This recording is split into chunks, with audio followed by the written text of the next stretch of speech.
तरफ चलते हैं। पहले डॉक्टर साहब से जो अलामतें बताई है, मैं चाहूँगा थोड़ा सा एक बात ये बता दीजिए कि एज के मुतालिक बात हुई थी कि ये ज़रा सी एडवांस एज में होती है, थोड़ी सी उम्र जब ज़्यादा हो जाती है, क्या कुछ ऐसी भी अलामतें होती हैं कि इब्तदाई दिनों की ज़िंदगी में अगर किसी में मतलब 20-25 साल 30 साल 40 साल में भी इसकी कोई इब्तदाई अलामतें होती हैं?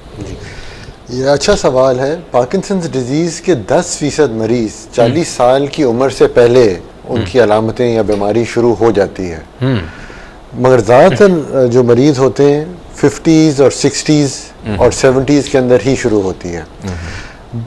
इस बीमारी को अलामात से पहले तशख़ीस करना और डायग्नोस करना मुमकिन नहीं है इस वक्त, मगर इस मामले पे रिसर्च हो रही है और उम्मीद है कि चंद सालों में ऐसे स्कैन्स आ जाएंगे जिससे सिम्टम से पहले डायग्नोसिस हो सकेगी। ओके, तो डॉक्टर साहब ये बताइए कि रीज़न्स क्या हैं? जस्ट एज है या ख़ानदानी बीमारी भी है या कोई स्ट्रेस है, एंजाइटी है, क्या क्या रीज़न्स हो सकते हैं?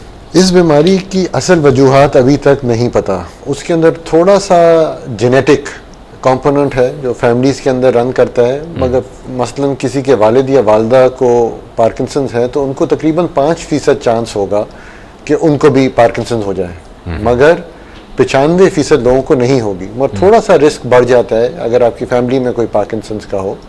और कुछ लोग कहते हैं कुछ एनवायरनमेंटल फैक्टर्स भी होते हैं, कुछ पॉइजन्स होते हैं जो कि दवाओं से इसका ताल्लुक है, कुछ दवा खाने से? दवा खाने से पार्किंसंस डिजीज़ नहीं होती, मगर कुछ ऐसी दवाइयां हैं जिससे पार्किंसंस की तमाम अलामात क्रिएट हो सकती हैं, और वो बहुत ज़रूरी होता है डॉक्टर के लिए कि वो पेशेंट से पूछे कि आप कौन कौन सी दवाइयां खा रहे हैं, ताकि उन दवाइयों में से कोई दवाइयां हैं जो कि पार्किंसंस जैसी कौन सी ऐसी किस तरह की दवाइयां होती हैं? ये अक्सर कुछ दवाइयां होती हैं जो कि नफ्सियाती बीमारियों में यूज़ की जाती हैं, और कुछ दवाइयां होती हैं जो कि जैसे उल्टियों की दवाइयां होती हैं। बहुत कॉमन दवाइयां हैं जो कि मतलब ज़्यादातर आपको होता है कि हम लोग जो हैं खुद ही दवाइयां खा लेते हैं ज़्यादातर जो हैं, ठीक है, तो उल्टी और चक्करों की दवाइयां ज़्यादातर खुद ही ले लेते हैं डॉक्टर। हाँ, ले लेते हैं, बिल्कुल। तो उनसे भी अलामत उनसे भी हो सकती हैं, नफ्सियाती सुकून की आवर दवाइयों से भी हो सकती है। अच्छा, अमूमन ये होता है कि नफ्साती दवाएं तो आपको पता है कि लॉन्ग टर्म बेसिस पे लेनी पड़ती हैं, लेकिन जो उल्टी चक्करों की दवाई हैं वो तो ये होता है कि आज चक्कर हो रहे हैं या कुछ उल्टियाँ फील हुई, खा ली,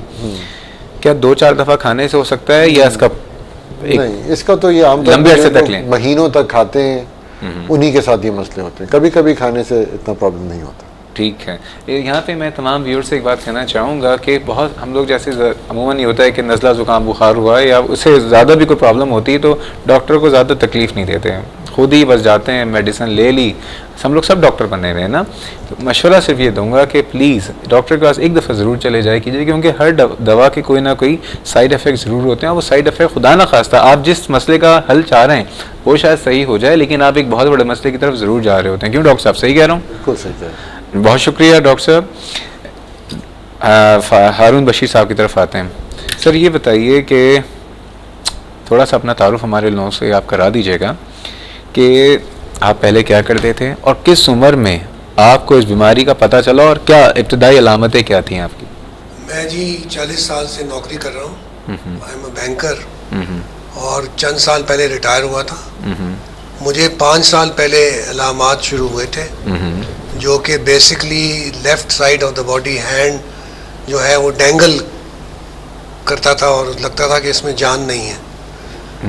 तो इसके बाद फिर जब डॉक्टर को कंसल्ट किया तो जैसे डॉक्टर साहब ने बताया कि इसके टेस्ट तो कोई है नहीं, उन्होंने क्लिनिकल एग्जामिनेशन किया, चल के दिखाया, उनको हाथ हिला के दिखाया, और उन्होंने फिर न्यूरोलॉजिस्ट की तरफ रेफ़र किया, और जीपी ने कहा कि मेरा ख्याल ये है कि ये पार्किंसन का स्टार्ट है। जब मैं न्यूरोलॉजिस्ट के पास गया तो उन्होंने भी वही टेस्ट किए जो बेसिकली देखने के चलते कैसे हैं और मूवमेंट कैसी होती है, स्टिफनेस क्योंकि आ जाती है, तो इसका एक यही टेस्ट है, ऑब्जर्वेशन। तो उन्होंने कहा कि ये अभी बहुत प्रिलिमिनरी है और अभी मैं मेडिकेशन नहीं दूंगा, और 2 साल बाद आइएगा। तो 2 साल तो नहीं है, कुछ साल के बाद मैं फिर बाहर चला गया। कुछ महीनों बाद या कुछ? नहीं, मैं कुछ 1.5 साल के बाद आई वेंट अब्रॉड, और डॉक्टर से कंसल्ट किया वहाँ लंदन में, तो उन्होंने फ़ौरन मेडिकेशन शुरू कर दी। उसके बाद से फिर ये है कि ये इलाज चल रहा है और बड़ी स्टेजेस से गुजरा है, बड़े मराइल से गुजरा है। सबसे इम्पोर्टेंट चीज़ वो ये थी कि जी मेंटली आदमी डिप्रेस हो जाता है कि ये क्या हो गया। क्या क्या तकलीफ आपको रोज़मर्रा के काम में क्या प्रॉब्लम हो रही थी? रोज़मर्रा के काम में जी it may sound very trivial, लगता है कि बहुत छोटा चीज़ है, मगर हैंड राइटिंग बिल्कुल कीड़े मकोड़ों की तरह हो जाती है। ओके। वो आप is one of the science. दूसरा ये है कि गर्दन स्टिफ हो जाती है। और तो गर्दन तुम्हारी वैसे बहुत लोगों की अकड़ी रहती है, तो सब मतलब बड़े जिस अच्छी सीट पे पहुंच जाए तो गर्दन वैसे अकड़ जाती है, क्या वो सब वो अलामात पार्किंसन की भी है वैसे। ठीक है।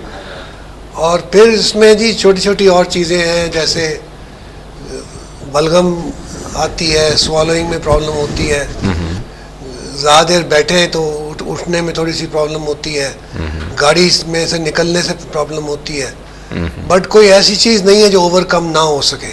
हारून साहब से मजीद बात करेंगे। नाज़रीन, बात चल रही है इस वक्त पार्किंसन डिजीज़ के ऊपर, और इस वक्त हमारे साथ जो है लाइव हमारे मुल्क के मशहूर न्यूरोलॉजिस्ट भी मौजूद हैं और पाकिस्तान पार्किंसन सोसाइटी के सदर भी मौजूद हैं।